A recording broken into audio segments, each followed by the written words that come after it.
What up? What up? Parker, happy Fortitude in 15, man. Hope you had a good weekend. You said you got a topic for us today. I'm nervous. Good weekend, dude. The week is rolling, man. It's Thursday. You have to remember that. Okay.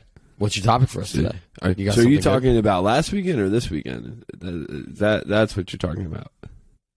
Yeah, the prior Yeah, weekend. okay. All right. Yes. Yeah. Okay. So, I don't know. I was thinking we could talk about maybe a few different things. I want to do like a fun topic, but also like an interesting, you know me, philosophical, like meta topic. So I was thinking maybe we could talk about space. Maybe we could talk about God. We can talk about space. Oh, okay. Let's do it. Talk about space. We can talk about science. I recently did a pretty cool thing with science. So our friend Jared Miller really likes Neil deGrasse Tyson, and we got us tickets to go see him speak in DC, and it was astrophysics in the movies. An astrophysicist goes to the movies, and he broke down all these different science movies and if they were like scientifically accurate or not. It was pretty cool. I was just listening to a podcast with Neil deGrasse Tyson on Joe Rogan.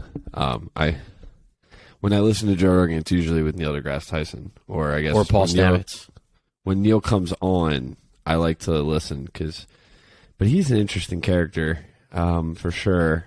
Very interesting guy. You know, he featured in a Logic album. He narrated it.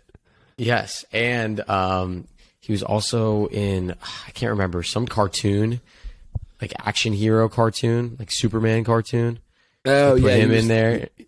No, he was talking about how he was on some Disney XD or something, and he was like some cartoon and character. Maybe it's the same thing. No, that was Ice. It was Ice Age. He was in Ice Age. I don't know. Whatever. But back to the topic. He's a great dude. I love talking about these types of things, and I feel like we can find a way to spin this back to mental fortitude in some way. Well, of course.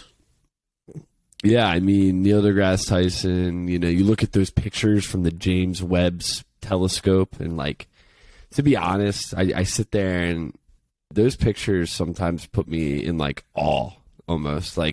Yeah, it's wild when we're looking at those, because we're seeing things that have always been there, or have been there for a long time, or been there in the past, but we're seeing them for the first time in that way, if that makes sense. Everything on Earth, right? They're at places our perspective, on Earth. our POV.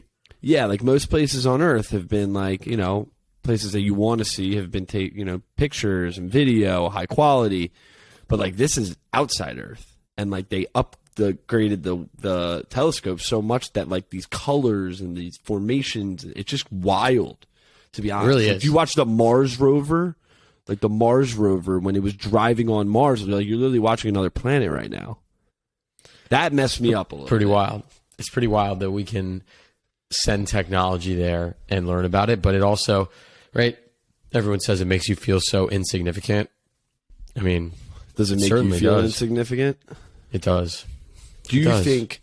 I like to ask this question. I like to think these thoughts, because I think it's really interesting. Does that give you an inherent motivation in your day, or the idea that you've come to a realization, and I don't know how often you think about this, about your own being and existence, that you're literally so insignificant in the world, and that in time and space and everything, does that motivate you to just go and be the best that you can be, because at the end of the day it doesn't matter because you're so insignificant?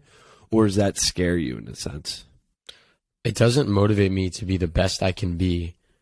It motivates me to try to get the most out of life, and maybe reshuffle my priorities, because to be the best I can be is all societal standards of being the best, right? Is it getting a better job and making more money? Because it doesn't inspire me to do that. It inspires me to rethink about how I want to spend my time, and what I want to spend my money on, and who I want to spend my time with. Yeah, I think that's a really unique perspective. I think I agree with you in that sense. It's like you think about how insignificant everything is. Like, you know, I've been having this thought lately about like year 2022, right? Yeah. We're going into 2023. The world has been around for 13 billion years, right? And Yeah, even crazy. if you take the last, like, think about 100 years ago, JJ and I went to this Titanic exhibit. We were, you know, it happened over 100 and something years ago. We're looking back at history 100 years ago, and it's so different. And then you, like, wait, that feels like so long ago. Like, right? We weren't alive. Everything looks so different. The world looks so different. But, like, think about people existence beyond 100 years, 200 years, 500 years, 2,000 years, 5,000 years, 10,000 years. And we're just stuck in this place in time in 2022. And that's like what's crazy. It messes me up a little bit, but it's also like, to your point, it motivates me to, like, realistically, you can't take anything for granted. Any day, anything. And I use that as a reminder to motivate myself. Like, might as well make the most of this day. Might as well, you know, not care about the thing that doesn't matter, you know, or the thing that pisses me off, but it's so insignificant in, you know, in the grand scheme of my life. Then what? Like, don't freak out about that. Don't overthink it. Because at the end of the day, the fact that we're here and, like, even having this conversation with each other over technology and able to, like, go to bed and wake up, like, that's a fucking miracle in itself. Every day, man. Every day. But do you find when you have that thought, it's hard to not get caught up in the day-to-day because you're probably, like, at work? Well, at some point you got to, like, buy into, like, what's going on, right? Like, that's who you are as humans, right? Like, you have to buy into society. Yeah, you have to buy into that. Yeah. But I think it's free. Or if you don't, then don't play in society, right? Like, there are ways to do society differently. But if we're in this game, do we have to play by the rules of society? The thing is that we've had this conversation before, is that the way you perceive life and what you need to do to be the best version of Sam, to be the best version of a citizen of the United States, the world, whatever, that is different for you than what it is for me. Even though we live in the same quote-unquote society, we come from a similar background, everyone's got their own, like, standards and ways and things that they prioritize over other things. You look at our religious friends, they don't use their phones on Saturdays. They, you know, go and they pray on Saturdays, and that is something that you and I just don't do. Their life is very different. Sure. Their meaning in society, we live in the same society, is so different. But we feel like we're connected to them because we are, but it's so different. You're right. Everyone's point of view changes how they want to live and what's important to them at the time, which I think is interesting. I wanted to bring up something kind of on the lines of this, like, future space science topic that I thought was interesting. Parker, you just said, like, doesn't that telescope image put in perspective, like, we are not only just this small little bloop in the universe, but also at this moment in time in the universe. So speaking of time in the universe, have you seen that new AI program that you put in a picture of yourself and it shows what you would look like in different eras? Have you seen this yet? Yeah.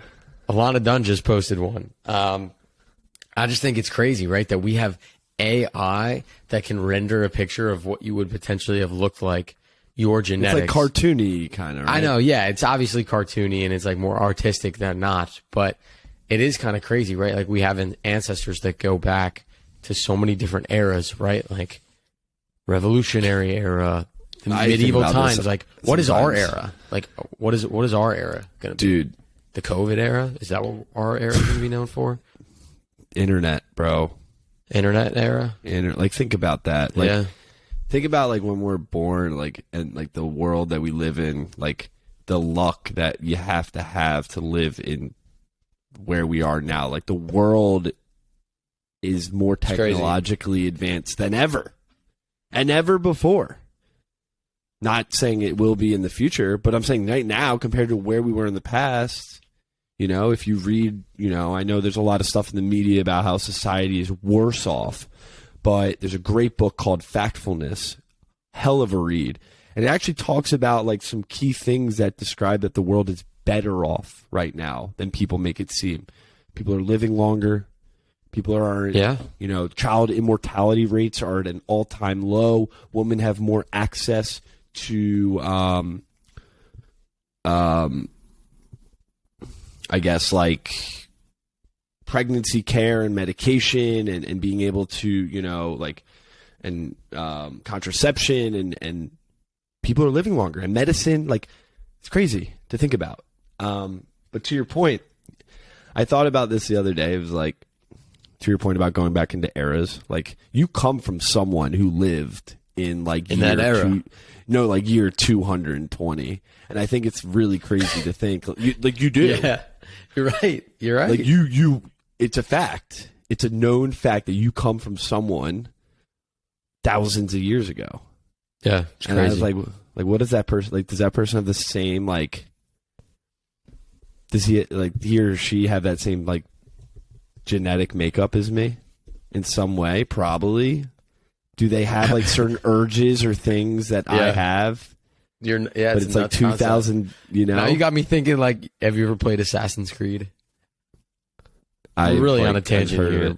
No, we're not. Assassin's We're Creed bringing it full circle. We're talking it. world. We're talking big here. All right, then just quick story. Assassin's Creed is a video game, and like they send you back in time, but to do that, they essentially have like hacked into your ancestors' DNA to go back in time. Like that's how they did it in the game. Yeah, it's kind of true. You have ancestors that go back to all these different eras. It's crazy. It's crazy. So I think the way I would put it to round out this interesting conversation, because you know me, I love these conversations, and I know you do too, is I need to remind myself in Elevation Nation, I encourage you to remind yourself of how grateful you are to be where you are right now, listening wherever you are, for me and Sam to talk to each other, and just being able to experience just whatever it is. I think like sometimes like when you really think that, like you take a step back, like that's a big step back. So it puts a lot of things in perspective. A lot of perspective. Like a lot of perspective for you. Like what really matters in the given day. It's the people you love. It's the things that you care about. And hopefully we can make a difference in the world along the way. Right? Amen to that. Keep on elevating. All right. Elevation Nation, we got some shout outs. I'm going to start us off with elevator number, this is an OG, 33. Jennifer Gershberg is starting a company, a speaking company called JG Talks, where she talks about the study habits that you need to be successful as a young adult in college. So congratulations to Gershberg. We're super proud of you. That's crazy. It seems like yesterday I'm 33. Jeez, that's wild. Okay, we got another elevator, more recent than 33, elevator 49. Rob Lawless, 49. That is a low number for Rob. Rob is on a mission to meet 10,000 people and have a conversation for an hour with them. 10,000 people. Think about that. 1 hour conversation with 10,000 people. And he just hit a major milestone. He is on the latter half of 10,000. He just passed 5,000 friends. Shout out Rob. I don't know when it's going to happen, but he better be throwing a damn big party. What if he has all 10,000 people to come? That would be wow. You'd have to rent out like an arena. I'd be there. Hey everyone, you're my friend. Sorry, Rob. Congratulations, I'm not mocking you, but that's incredible. It's so incredible. Thinking about all those people in person. Oh my god! Yeah, like, think about that. Like standing, and then you're that'd just be like the coolest party ever, man. It's like I have all talked Rob's to friends. every single one of you.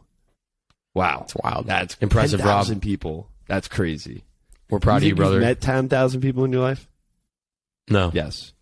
Do you think you've had an hour conversation? Met, I think yes, 100%. You've met 10,000 people in your life. Met them, like fully introduced myself to them? I don't think so, dude. Interacted. Yes. Okay, that's different than met. Like not for an bumped hour. Into someone. Definitely not had a conversation with someone for an hour. No, I would No put that way. at like 500. I'm sure I've seen 10,000 people. Yes, if that's what you're saying. Dude, yeah, like think about how many interactions you have on Okay. a given day. Coffee shop, train station. I yeah, thought you meant like introduce myself, because definitely not. Rob, you're close, man. You're getting there. 5 out of 10,000, halfway there. Keep What if he crushing just it. goes to 100,000? Like he doesn't stop. That's what life should be, right? Meeting new people. It's crazy. Shout out Rob. Shout out Shout out Elevation Rob. Nation. Shout out December. Shout out Neil deGrasse Tyson, the world, and our ancestors from year 200. Who knows what they would have thought. If they got into a travel portal and saw this, they'd be like, whoa, whoa, whoa, I'm going back home. This is weird. Until next week, Elevation Nation. Peace.